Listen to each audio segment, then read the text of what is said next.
अस्सलाम वालेकुम, कैसे हैं आप सब। I hope you all are fine and doing great.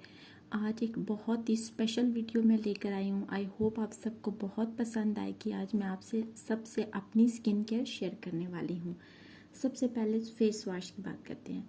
मैंने हर किस्म के फेस वॉश ट्राई किए, जिसमें क्लीन एंड क्लियर, नेट्रोजीना, पॉन्ड्स, सब ऑलमोस्ट मैंने सारे फेस वॉश ट्राई किए। मेरी स्किन ऑयली और एक्नी ब्राउन स्किन है। मुझे बहुत स्वेयर किस्म की एक्नी थी और मुझे एक डर्माटोलॉजिस्ट ने ये वाला फेस वॉश रेकमेंड किया, जो कि मेडिकेटेड है।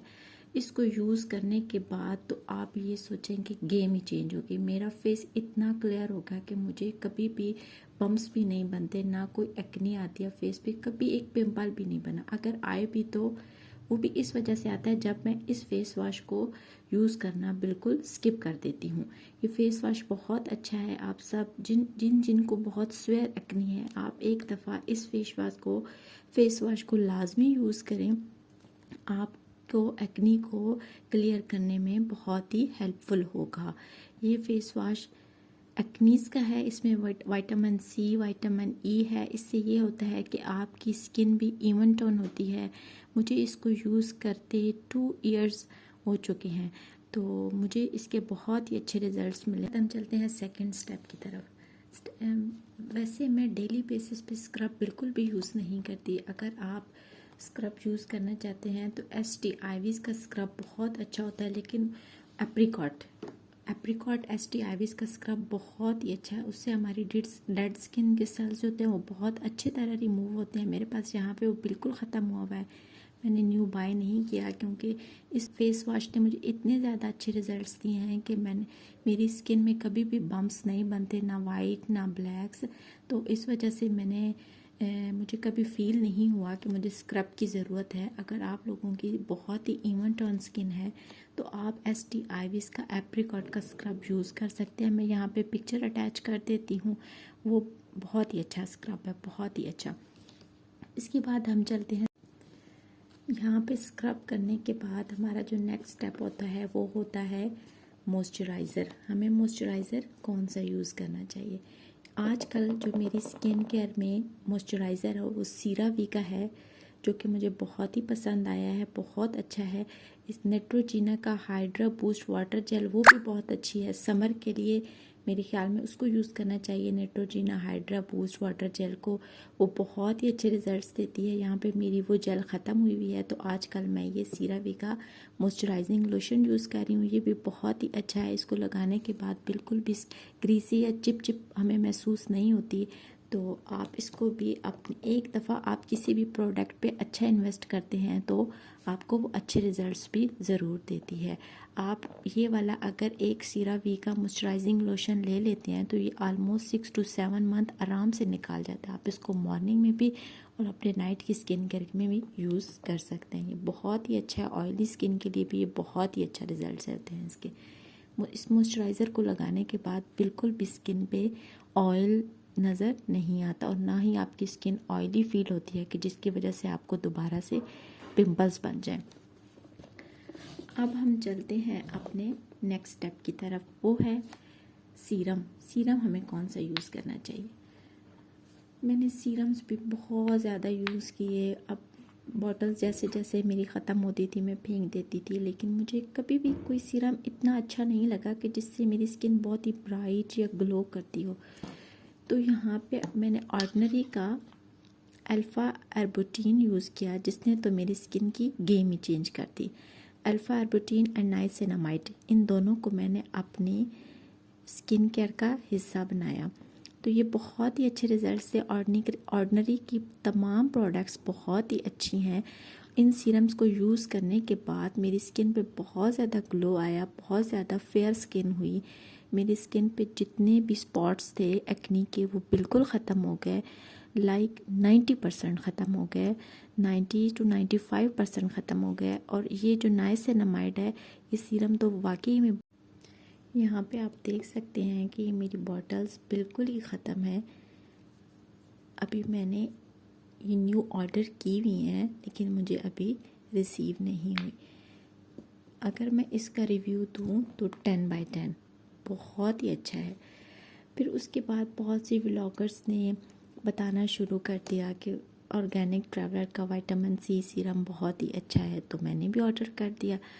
लेकिन इसको यूज़ करने के बाद मेरी स्किन पे बहुत ज़्यादा इचिंग शुरू हो जाती है ये ऑर्गेनिक ट्रैवलर के विटामिन सी सीरम को यूज़ करने के बाद। तो अब मैं ये नहीं कह सकती कि सबको ये प्रॉब्लम होती हो, मुझे तो बिल्कुल सूट नहीं किया। मैंने इसको कितनी दफ़ा यूज़ किया लेकिन मुझे हर दफ़ा इससे एक्नी ही हो गई।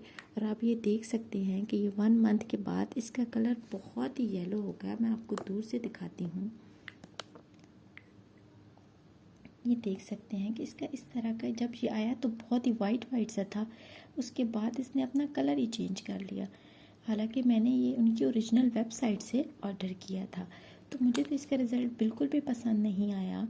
हो सकता है आप लोगों को ये बहुत सूट करता हो, लेकिन मैं तो यही कहूँगी कि अगर मुझे इसके रिव्यूज़ देना पड़े तो 10 में से 2 दूँगी। आप बिल्कुल भी इस पर इन्वेस्ट ना करें। बेशक ये थोड़ा सा एक्सपेंसिव है, लेकिन ये भी 3 to 4 मंथ्स आराम से निकल जाता है। मैं तो आप सबको यही मशवरा दूंगी कि आप ऑर्गेनिक ट्रैवलर का विटामिन सी सीरम बिल्कुल बाय ना करें, बल्कि ऑर्डिनरी का नाइसिनामाइड यूज़ करें। इससे आपको बहुत ही अच्छे रिजल्ट्स मिलेंगे। इसके बाद हम चलते हैं नेक्स्ट प्रोडक्ट की तरफ। हम जैसा कि आजकल बहुत ज़्यादा गर्मी है, तो हमें अपनी स्किन केयर में सनस्क्रीन लाजमी यूज़ करना चाहिए। चाहे आप चूल्हे के आगे खड़े हैं, आप घर से बाहर बिल्कुल नहीं निकले, आपको घर के अंदर रहकर भी सनस्क्रीन को अपनी लाइफ में, अपनी स्किन केयर में मस्ट ऐड करना चाहिए। यहाँ पे मैं सोलारिस का अल्ट्रा सन ब्लॉक यूज़ करती हूँ। ये बहुत ही अच्छे ऑयली स्किन के लिए और एक्नी प्रोन स्किन के लिए। इसमें SPF 60+ है। तो आप इसको अपनी सीरम लगाने के बाद अपनी स्किन केयर में लाजमी यूज़ किया करें। उसके बाद अगर आप कुछ हल्की फुल्की सी क्रीम लगा के ख़ुद को फ्रेश फील कराना चाहते हैं, तो मैं यही कहूँगी कि आप यहाँ पे तिब्बत की स्नो यूज़ करें।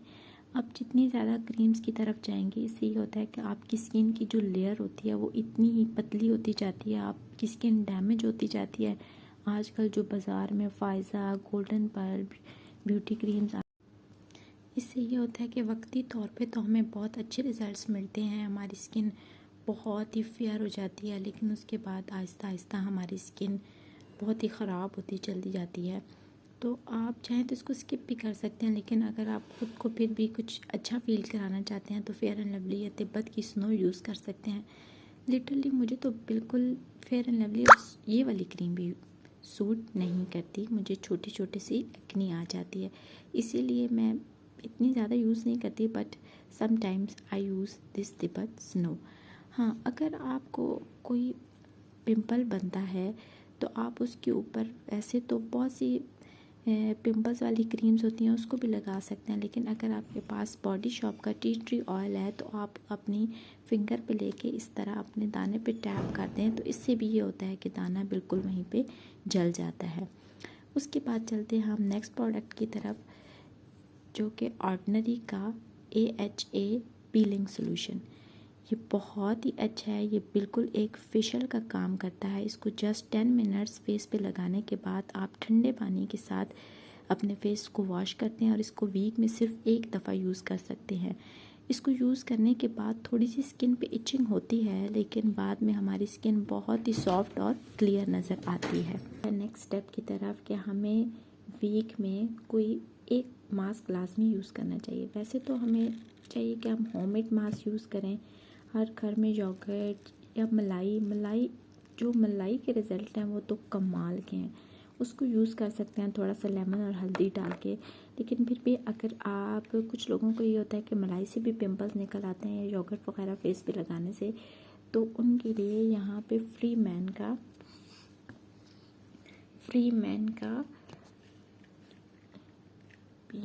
Man purifying avocado clay mask use कर सकते हैं। ये भी बहुत ही अच्छा है, इसके रिज़ल्ट्स भी बहुत ही अच्छे हैं। इसके बाद हमें अपनी स्किन बहुत ज़्यादा नीट फील होती है इसको लगाने के बाद। तो ये मैंने अपनी लाइफ में बहुत ज़्यादा प्रोडक्ट्स यूज़ किए हैं। उनको यूज़ करने के बाद मैं आपके साथ सिर्फ उन प्रोडक्ट्स का रिव्यू शेयर कर रही हूँ जो कि मुझे पसंद है, जिससे मेरी एक्नी गायब हुई है और मेरी एक्नी के स्पॉट गायब हुए हैं, और इसीलिए मैं आपसे सिर्फ वो वाली प्रोडक्ट्स शेयर कर रही हूँ। अब हम चलते हैं अपने लास्ट स्टेप की तरफ, जो कि है नाइट क्रीम। वैसे मेरा, आप जिनकी एक्नी प्रोन स्किन है उन सबसे तो मेरा मशवरा यही है कि फ़ेस वॉश यूज़ करने के बाद, सीरावी का मॉइस्चराइज़र यूज़ करने के बाद आप सिर्फ ऑर्डिनरी का नाइसिनामाइड सीरम यूज़ करें और सो जाएं। कोई भी नाइट क्रीम ना लगाएं। हो सकता है कि कुछ नाइट क्रीम से आपको रिएक्शन कर रही हों, जिसकी वजह से आपकी एक्नी बिल्कुल ख़त्म ना हो रही हो, लेकिन कुछ लोग मेरी तरह होंगे जिनको नाइट क्रीम यूज़ किए बगैर सुकून भी नहीं आता होगा, तो उनके लिए मैं ये रेकमेंड करूँगी कि आप मेडिकेटेड नाइट क्रीम यूज़ किया करें। इवन टॉन्सी ये मेडिकेटेड नाइट क्रीम है, इसके रिज़ल्ट्स बहुत अच्छे हैं। मैंने फेयर एंड पिंक की भी यूज़ की है, वो भी बहुत अच्छी है, उसके रिज़ल्ट्स भी बहुत अच्छे हैं, जो कि एक्नी मार्क्स को फेड करने में बहुत हेल्पफुल होते हैं। प्लीज़ आप फ़ायज़ा ब्यूटी क्रीम, गोल्डन पाल, इस तरह की क्रीम को अपनी लाइफ का हिस्सा मत बनाया करें। अगर आप यूज़ करना भी चाहते हैं तो ये सारी स्किन केयर करने के बाद एक आप छोटा सा उसका पिंच लेकर अपने फेस की ऊपर वाली लेयर पे लगाया करें। बिल्कुल उसको स्किन के अंदर अब्जॉर्ब ना होने दिया करें। इससे ये होता है कि आपकी स्किन के ऊपर बहुत ज़्यादा बाल आ जाते हैं, आपकी स्किन हेयरी हो जाती है। हाँ, आप कभी भी टिंकल रेज़र या कुछ भी अपनी स्किन पे यूज़ मत किया करें। उससे ये होता है कि आपके बहुत हार्ड हेयर्स आ जाते हैं। एक और चीज़, अगर आपके पास ये चीज़ अवेलेबल है तो जब आप स्क्रब करते हैं तो इससे आप मसाज कर सकते हैं। अगर नहीं है तो आप हाथों की मदद से भी अपनी स्किन को मसाज कर सकते हैं। उसके बाद लास्ट स्टेप ये है कि हमें अपने लिप्स पे क्या यूज़ करना चाहिए। लिप्स को भी तो मॉइस्चराइज रखना चाहिए, वो भी हमारी। तो मैं यहाँ पे जॉनसन की बेबी जेली, पेट्रोलियम जेली जो होती है, ये अपने लिप्स पे लगा लेती हूँ। इससे ये होता है कि लिप्स बहुत ही सॉफ्ट होते हैं, फटे हुए नहीं होते। आई होप आपको ये वीडियो बहुत पसंद आई होगी। प्लीज़ मेरी वीडियो को लाइक कर दें, मेरे चैनल को सब्सक्राइब कर दें। अल्लाह हाफिज़।